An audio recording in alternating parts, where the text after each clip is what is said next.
ఉద్యోగాలు లేక సాక్షాత్తు ఇక్కడ మనం ఉన్నటువంటి మహబూబాద్ జిల్లా నుంచే యువకుడు మరి ఉన్నత విద్యావంతుడైనటువంటి బోడా సునీల్ నాయక్ ఆత్మహత్య చేసుకున్నాడు.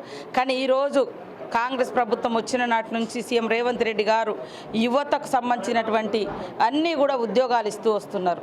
దాన్ని చూసి తట్టుకోలేక మనం డిఎస్సి వేస్తే డిఎస్సి ఆపాలని, పోలీస్ జాబ్లు వేస్తే అవి ఆపాలని, లేదా గ్రూప్ 4 వేస్తే అవి ఆపాలని, గ్రూప్ 2 వేస్తే ఇవి ఏదైనా ప్రతిదానికి ఆటంకం చేయాలి, ఉద్యోగాలు రానియద్దు. ఎందుకంటే వాళ్ళు ఇవ్వలేదు కాబట్టి మనం కూడా ఇవ్వద్దని ఇట్లా కుట్ర జరిగినా కూడా ఆ కుట్రలన్నింటిని కూడా అధిగమించి ఈరోజు 55,000 మందికి పైగా నిరుద్యోగ యువతకు 1 ఇయర్ లోపు ఉద్యోగాలు ఇచ్చి ఇది నిరుద్యోగుల ప్రభుత్వం, ఇది ఉద్యోగులకు కూడా 30,000 మందికి ప్రమోషన్స్, ట్రాన్స్ఫర్స్, డిఏ ఇచ్చి ఉద్యోగుల ప్రభుత్వంగా, అదేవిధంగా 10 సంవత్సరాలలో కనీసం 20,000 కోట్లు కూడా బీఆర్ఎస్ ప్రభుత్వ హయాంలో రుణమాఫీ జరగలేదు.